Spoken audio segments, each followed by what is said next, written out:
Se você é estudante ou profissional do direito e tem interesse em construir uma visão crítica do direito no contexto do mundo contemporâneo, esse canal é para você. Aqui vamos demonstrar que quem quiser conhecer verdadeiramente o direito deverá ir além da técnica jurídica e adentrar na realidade material da vida humana em sociedade. Eu sou o professor Nedel e dou as boas-vindas a todos aqui no nosso canal de reflexão Direito e Poesia. Então, contrariando o relativismo cético dos sofistas, Sócrates acreditava na razão e acreditava, então, que a razão é que deve conduzir o ser humano. Então, estamos diante de uma moral racional e intelectualista, né? Então, essa moral racionalista de Sócrates, ao levá-lo a questionar e a refletir sobre o sentido da vida humana, sobre como deve ser a vida humana, Sócrates se apercebeu que o Estado, o ente jurídico político do Estado, no caso de Sócrates, a polis, né, a cidade-estado, é fundamental. O homem só pode se realizar no âmbito do Estado. É o Estado que viabiliza a realização do ser humano. E como é que o Estado consegue viabilizar a realização do ser humano e atingir o seu telos, isto é, a sua finalidade? E qual é a finalidade do Estado? Viabilizar que a vida humana se desenvolva de forma a realizar materialmente o bem comum. O bem comum, então, é o telos, é a finalidade da vida humana no âmbito do Estado. E qual é o elemento da cultura que pode viabilizar a instrumentalização e a realização desse bem comum? Dirá Sócrates, as leis. Através das leis, então, o Estado pode realizar o bem comum. Por isso que muita gente não entende, né? Como sabemos, Sócrates foi morto pela democracia ateniense e quis obedecer à lei que o condenou à morte. Porque, justamente, Sócrates dizia que, mesmo sendo injusta, as leis devem ser obedecidas, porque, se não obedecermos às leis, ocorre a anomia, isto é, a desordem, e isso não é bom, isso conduz à injustiça. Se olharmos bem até, Sócrates, sob certos aspectos, é considerado o pai da ética, o pai do Estado e o pai do direito na cultura ocidental. Essa paternidade nos parece justa, né, quando a gente se detém nos diálogos de Platão e fica refletindo, então, sobre o legado dessa importante figura histórica que foi o filósofo Sócrates. Um fato que muita gente, digamos, não entende muito bem, né? Porque um homem, então, dessa estatura moral, né, considerado por muitos o homem mais justo da Atenas no seu tempo, e um homem que cada vez mais que a gente conhece a respeito dele, mais o admira, né? E esse homem foi condenado à morte, foi condenado pela democracia ateniense, né, a beber cicuta, um veneno, e ele obedeceu essa sentença grave, né? Mas eu não vou me estender muito, mas há que se levar em consideração o momento histórico, né? Foi no fim da Guerra do Peloponeso, né?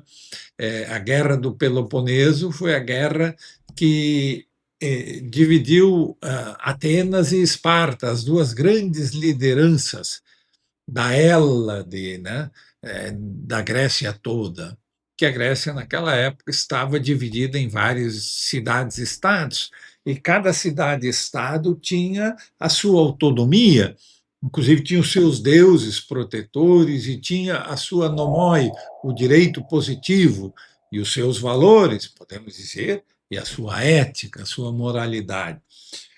Em Atenas, no século V a.C., com Péricles, surgiu a democracia.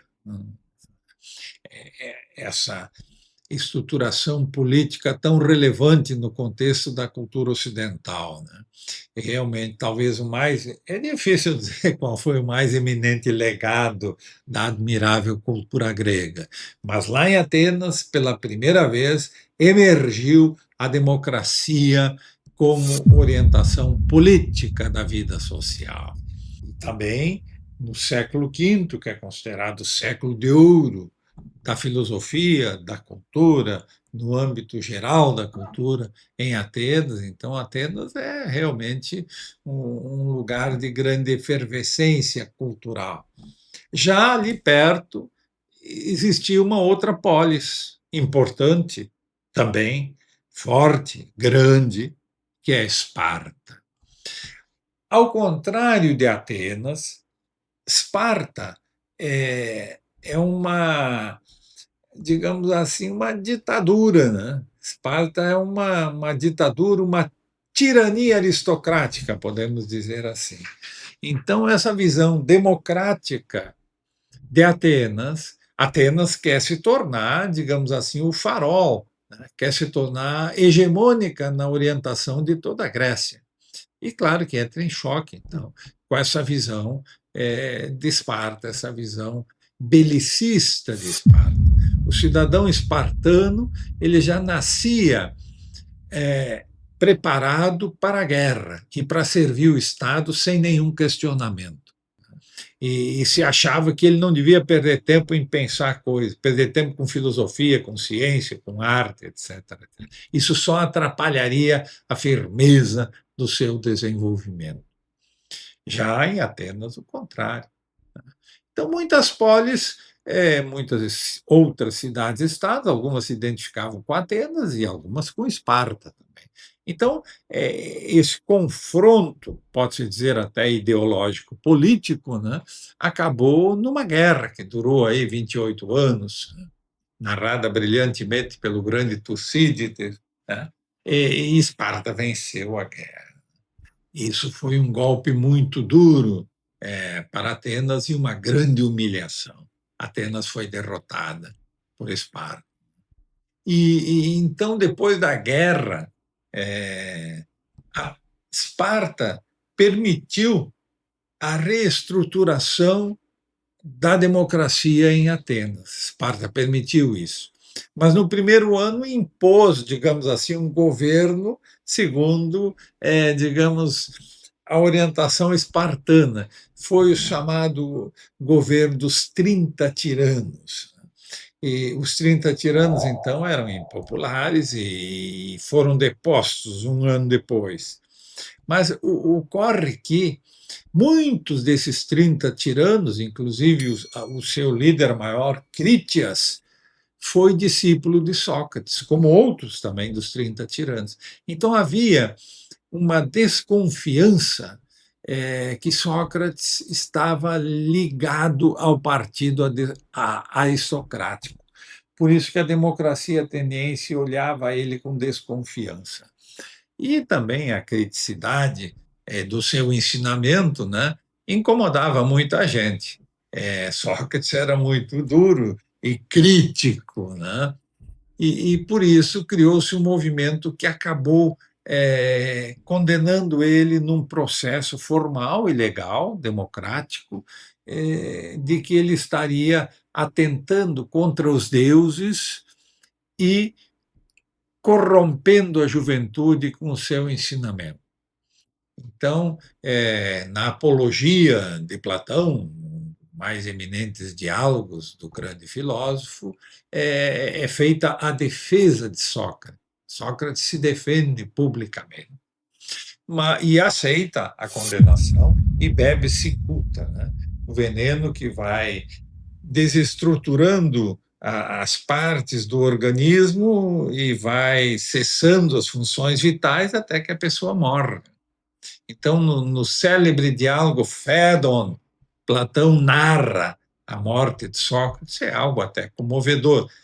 E, ao mesmo tempo, a grande serenidade com que Sócrates encara, então, a morte. Né? Sócrates já está com 71 anos e se considera já, naquela época, já uma idade, digamos assim, próxima da senilidade. Diferente de hoje, com 70 anos ainda. Não vou dizer que seja um jovem, mas é ainda uma pessoa com muita vitalidade na vida. Mas então, Sócrates, com 71 anos, ainda com grande lucidez, rodeado por seus discípulos, então, ele se despede desse mundo. Né? Isso Platão conta, né? Comovedoramente no seu diálogo Fédon. E, então, esse é digamos, numa breve síntese, o grande legado de Sócrates. Né?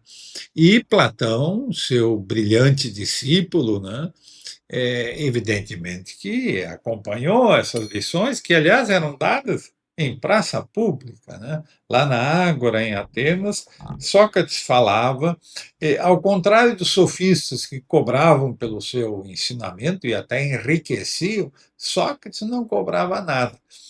E por isso era, inclusive, um cidadão de precárias posses, vivia muito de doação e tal. Um homem pobre, se pode dizer assim, mas de pensamento muito rico.